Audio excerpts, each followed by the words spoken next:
嗨，大家好，我是探评书。今天是2025年12月26号。这一期我们继续聊聊俄罗斯入侵乌克兰，看一看乌克兰战场上也有什么变化。今天是俄罗斯侵略乌克兰的第1402天，也是乌军进入库尔斯克的第508天。前线总共发生了126次战斗，其中34次在波克罗夫斯克方向。那么今天这个比较大的新闻就是关于库皮扬斯克。现在俄乌双方包括第三方都已经确认乌军已经完全解放了库皮扬斯克，而且这个速度还非常快。在昨天早上呢，乌克兰方面还说库皮扬斯克市中心还有大概100名俄军士兵，但是他们已经守不住阵地。结果到了下午这100名士兵就变成50名，现在已经死的死，投降的投降。战争研究所认为尽管俄军攻击无力，损失惨重，但他们向克里姆林宫汇报战场情况时只能强调取得进展，淡化遭遇的挫折，损失都不能提。而在这种报喜不报忧的氛围下，克里姆林宫始终对战争怀抱莫名的信心，以为自己正在从胜利走向胜利。目前波克罗夫斯克的争夺最重要的目的是消耗俄罗斯的军事资源，是乌克兰，是谢尔斯基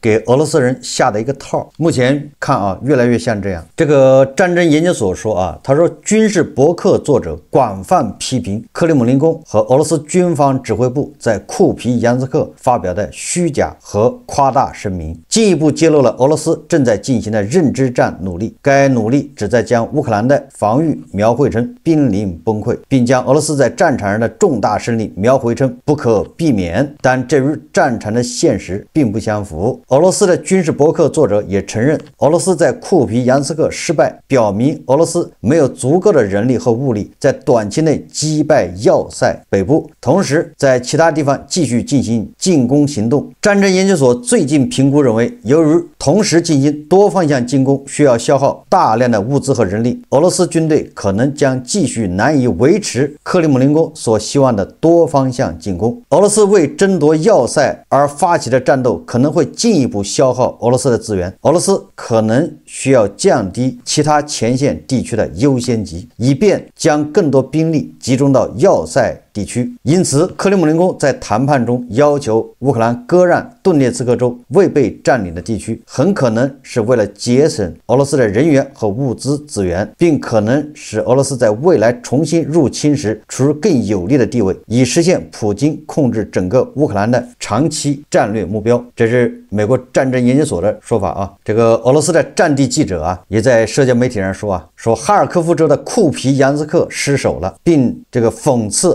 俄罗斯的指挥部说城市丢了，但至少勋章发出去了。他们称乌克兰部署了重兵，而俄方早先的声明已被证明是虚假的。实际上根据乌克兰方面的说法，乌军叫乘胜追击除了在库皮扬斯克方向行动之外，其部队在该市北部地区继续推进攻势，攻击轴线包括扎帕德涅到卡利诺维方向以及霍卢比夫卡地区，后者目前处于灰色地带，但有俄军存在。态势显示乌军意图清除奥斯基尔河以西整个区域的俄军力量。这个恐怕要不了多长时间奥斯基尔河以西的俄军他也待不住，因为他的后勤跟不上，他的这个后勤的路线已经被掐断，不趁早逃跑的话，那就只能被包饺子投降。这个欧洲媒体说被困在库皮扬斯克的俄军陷入灾难性境地，不断节节败退，加上连续第2年未能完全夺取波克罗夫斯克，这代表了乌军现在局面稍有改善。随着战争疲劳日益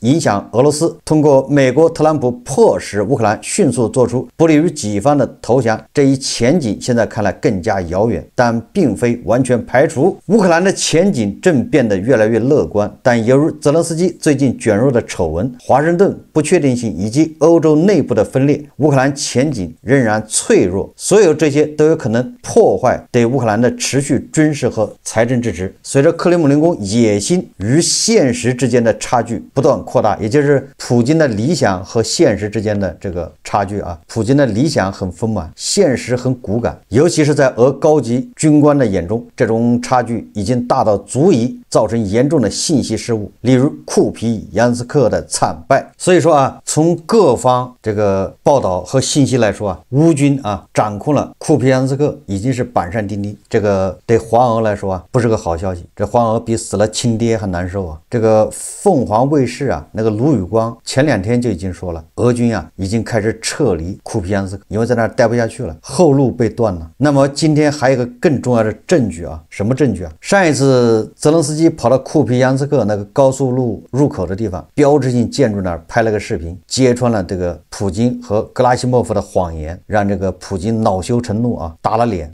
但是普京啊，俄罗斯人还嘴硬说这个泽连斯基是个演员，那个视频啊是存货，对吧？是以前拍的，要么就是在那个摄影棚里拍的，以此来狡辩，对吧？但是这一次啊，还怎么狡辩？这个巴菲特的儿子亲自前往库皮扬斯克慰问，你说这叫什么事？股神巴菲特长子霍华德·巴菲特与乌克兰特警部队白天时一同视察了哈尔科夫州库皮扬斯克的前线地区，那里炮火不断，平民正在被疏散。得益于霍华德·巴菲特基金会提供的装甲车，警方得以从哈尔科夫地区危险区疏散200多人。访问期间，巴菲特先生亲自参与了撤离工作，并亲眼目睹了俄罗斯对乌克兰发动的战争造成的毁灭性后果。为表示感谢，乌克兰警方向巴菲特先生赠送了该单位的肩章“国家警察”，这象征着信任、团结和共同致力于拯救生命。这个巴菲特的长子啊，去乌克兰也不是第一次了，对吧？然后去乌克兰还捐款，几亿美金的捐，这次跑到库皮扬斯克去了，说明什么？说明库皮扬斯克已经在乌军的掌控之下，否则的话他敢去吗？那无人机可是不眨眼，对吧？逮到就炸呀，移动的东西他都炸，说明俄军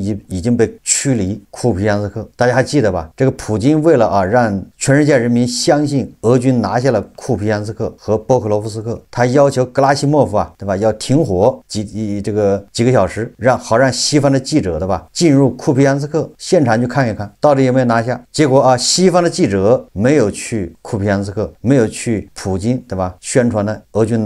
占领了库皮扬斯克，没有去享受俄军的保护，去库皮扬斯克看一看。但是啊，巴菲特的长子人家已经去了，在乌军的保护下去了库皮扬斯克，这说明什么呢？所以俄罗斯的这些媒体还有军事博主现在非常气愤呢，他们感觉受到了侮辱，他们感觉这指挥层啊都是欺骗。库皮扬斯克是个问题，对我们来说，库皮扬斯克那场组织混乱心理战失败倒不是那么重要，更糟糕的是，据我们的同志说，预备队从方向撤走了，我们的部队甚至没能在已经取得战线上巩固阵地。也就是说啊，我们因为库皮扬斯克事件的信息战而失败。什么意思啊？也就是普京和格拉西莫夫还有那个库佐夫涅夫啊，他们说俄军已经占领了库皮扬斯克，造成了信息混乱，甚至由俄军部队啊、预备队啊直接就撤了。为什么撤呢？已经占领了。所以俄罗斯军事博主说啊，库皮扬斯克的失败不是乌军的把他们击败的，而是俄罗斯内部混乱的信息导致的。我们再看啊，这个乌克兰国防部情报总局的局长布达诺夫啊，又跑到前线视察去了啊。布达诺夫视察了扎波罗热地区总参谋部情报总局特种部队的作战基地。这位军事情报部门负责人会见了直接参与侦察和摧毁俄军部队的以及装备的官兵。视察期间，这位中将检查了部队在前线作战的条件，并向官兵颁发了国家奖章。这个英国的情报部门说啊，在2024到2025年对乌克兰的战争中，超过40万名俄罗斯军人阵亡或负伤。俄罗斯正积极在贫困地区和少数民族中招募人员，以最大限度地减少战争对城市人口的影响。克里姆林宫愿意承受高额伤亡，只要能通过新兵征集来弥补损失，并且不失去精英阶层的支持。这个是俄罗斯人一贯手法啊，他们去边疆地区征集那些少数民族，尤其是黄种人，他们本来收入就低，在俄罗斯边缘地区也融入不了俄罗斯主流社会，离圣彼得堡、莫斯科都很远。相对于黄俄来说，他们虽然也是皮肤是黄的，但是人家是真正的俄罗斯人，有俄罗斯国籍啊。黄俄是皮肤是跟俄罗斯这个黄色的，但是他没有俄罗斯国籍，这有区别啊，所以看上去好像长得一样。那俄罗斯人啊，普京人是有计划、有目的的消灭这些人。俄罗斯的这黄种人越来越少，少数民族也越来越少，把这些人送到前线去消耗，这样不影响圣彼得堡、莫斯科这些地区的俄罗斯人。所以说啊，2024年到2025年，俄罗斯40万名就是阵亡亡或者负伤。这个数字呢，应该是靠谱的。为什么呢？这个梅德韦杰夫啊，他在这个俄罗斯武装力量征募委员会会议上说啊，他说截至今日，约41.7万人签署合同服兵役。梅德韦杰夫表示啊，此外超过3.6万名公民加入志愿部队，并前往特别军事行动区域。你看看，截止到现在啊，这个梅德韦杰夫说他已经征集了41.7万人参加俄军了，正好吗？这一进一出，对吧？这边是41.7万人进去，那边是英国情报局说啊，40多万人死伤阵亡，也正好数对上了。我们再看看啊，双方的这种对纵深目标的打击啊。根据报道啊，俄罗斯夏诺夫格罗德一家船舶维修厂发生爆炸以及火灾，那又是乌军啊这无人机的杰作啊。罗斯托夫的新沙赫金斯基炼油厂遭到打击，该厂储罐总容积超过21万立方米。亚速海港叫特姆留克机场麦科普和敌方维修部队遭到打击，这是在克里米亚啊。在特姆留克港啊，2个装有油罐发生爆炸和火灾。攻击无人机在顿涅茨克叫特鲁任卡居民点附近袭击了俄军第143摩托化步兵团的一个维修单位。根据乌克兰无人机前期对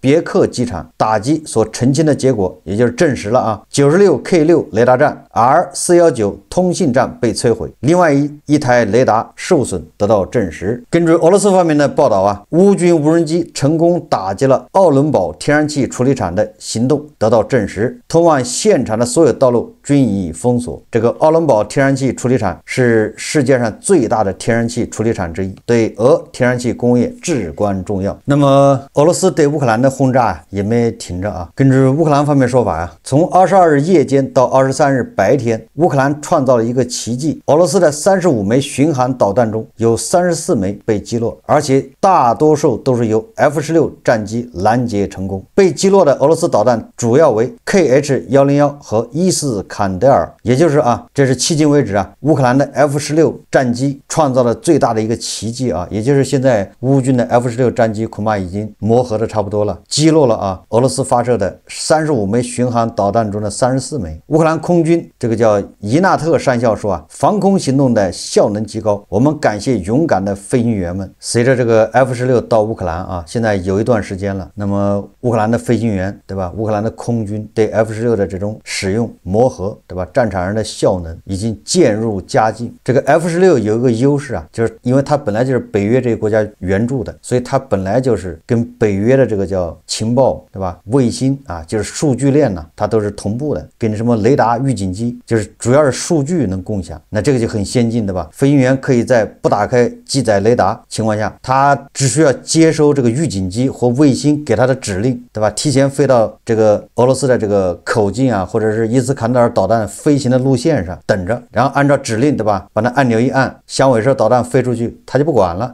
人家掉头就走了，然后响尾蛇导弹咣击把那伊斯坎德尔就干下来了，就这么简单。所以说啊，从这个力量对比来说啊，乌克兰对吧，他是在往上走，不管他走得多慢多么这个坎坷，但是人家是在往上走，而俄罗斯呢是在走下坡路。你不管怎么说，美西方很多先进技术对吧，很多这种自己国家他还没有装备的一些新武器都拿到乌克兰用去了，在那儿实验去了。你俄罗斯谁给你援助呢对吧？俄罗斯呢只能用一些朝鲜的炮弹，那炮弹本来就粗制滥造，以次充好对吧，不炸膛就不错了啊，能成功的让他离开阵地，这就已经是万幸，至于他打到哪里都不重要了，主要是听个响。我们再看看外交以及国际援助，欧盟未来2年再增加900亿欧元援乌，这是冯德莱恩刚说的啊，也就是前面不是刚搞定2026年900亿欧元援助乌克兰吗？那在这个基础上呢，欧盟未来2年再增加900亿欧元，这什么意思呢？也就是说你乌克兰钱有的是对吧，你缺钱欧盟尽管提供。这个冯德莱恩说啊，我们永远无法企及乌克兰人民所做出的牺牲，但我们会支持他们为生存而战，直到胜利为止，因为乌克兰的安全就是我们的安全。我们已经提供了1930亿元的财政、军事和人道主义援助，我们刚刚同意在未来2年内再增加900亿欧元。乌克兰国防部长施米加尔宣布啊，乌克兰飞行员和技术人员将在瑞典鹰狮战斗机上开始训练。施米加尔是在与瑞典国防部长保尔·约翰逊通话后透露这一消息。施米加尔还表示，瑞典计划近期宣布一项项新的对乌克兰防空领域的支持计划。这个瑞典的鹰狮是150架呀，对吧？那这个数量不少啊。德国为乌克兰能源部门做出了创纪录的贡献，向能源支持基金转移了超过1.6亿欧元，这是迄今为止帮助和恢复、加强乌克兰能源基础设施提供的最大一笔援助款项。我们再看看这个和平计划啊，这2天大家关注比较多的就是美乌和平计划，现在球啊到了这个普京的脚下。那俄罗斯方面是怎么表态的呢？根据央视报道啊，说当地时间12月25号，俄罗斯总统新闻秘书佩斯科夫表示啊，美俄代表近期在迈阿密会谈后，由俄总统特别代表德米特里耶夫转交的和平计划草案正在分析当中，后续相关步骤将取决于总统普京的决策。佩斯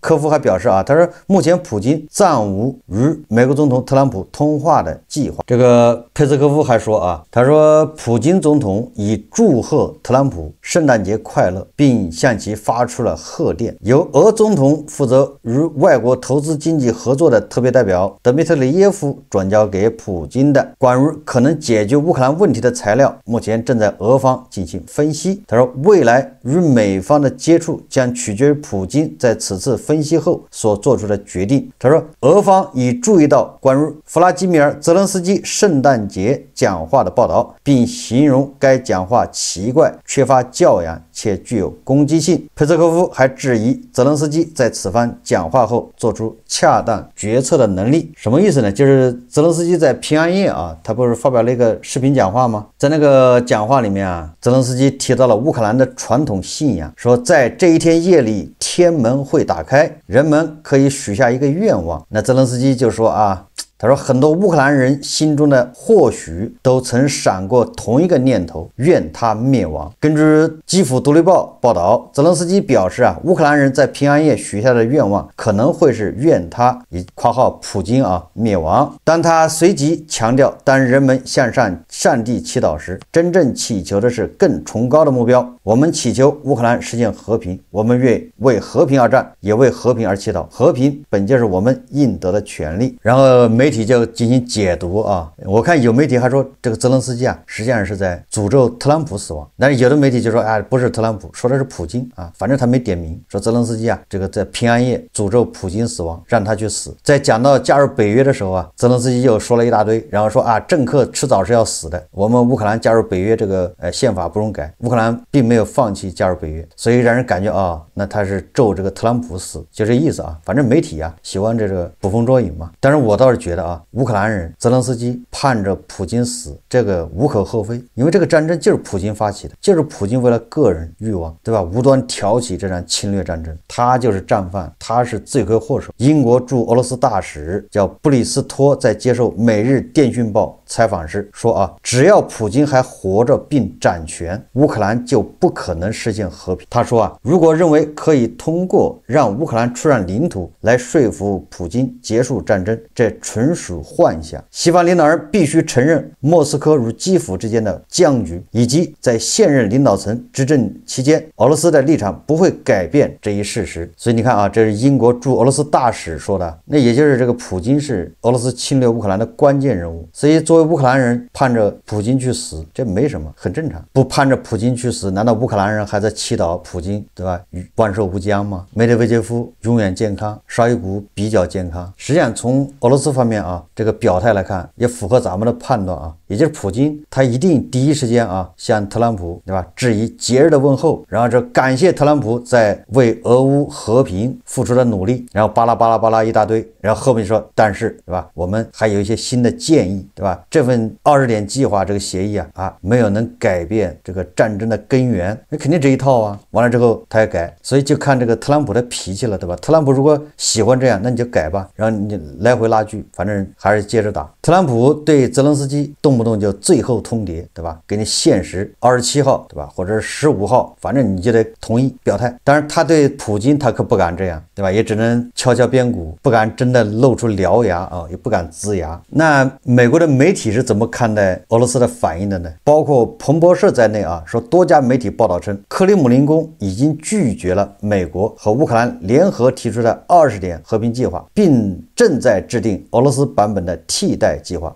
克里姆林宫坚持要求解决领土问题，即要求乌克兰军队退出整个顿巴斯地区。乌克兰如西方承认乌克兰被占领土属于俄罗斯，乌克兰保证不加入北约，西方明确解除对俄制裁和冻结俄罗斯主权资产的期限，保护俄语。你看看啊，这些实际上在20条里面没有的，20条里面没有说乌克兰不加入北约啊。这个泽连斯基还专门说了，乌克兰人宪法都不改，乌克兰没有放弃加入北约，对吧？如果你美国和欧洲提供这个北约第5条保护，那他们暂时就不加入北约，就这个意思。然后泽连斯基说了，对吧？他永远也不会承认这个乌东斯克州克里米亚是俄罗斯的，也就是现在打不过你，被你占领了，那叫既成事实，你占着。但是俄罗斯这乌克兰是永远不承认的。这个俄罗斯呢，他希望不仅是乌克兰要承认，还得写到宪法里面，而且还得全世界都得承认，美国、欧洲、联合国都要承认。你这不是扯淡吗？然后还要这个解除对俄罗斯所有的制裁，然后要这个解冻俄罗斯的资产，这个在乌克兰和美国搞的20条里面都没有。彭博社说啊，克里姆林宫的这些要求里，有的可以被同意，诸如保护俄语。实际上，乌克兰最高拉达仅仅是废除了俄语的官方地位，跟大多数原苏联加盟共和国一样，拒绝来自俄罗斯的同化，但并未禁止乌克兰人说俄语。只不过因为战争等缘故，现在说俄语的乌克兰人正在变得越来越少。在整个乌克兰，只有几百个学生自愿学俄语，大多数乌克兰人都拒绝说侵略者的语言。而另一些要求，诸如承认包括克里米亚在内的乌克兰被占领土属于俄罗斯，则无法被同意。可以默认这些领土被俄罗斯占领，但绝不会在法律上承认。承认了的话，乌克兰很可能永远也无法收回这些领土。泽连斯基不敢，乌克兰人也不敢，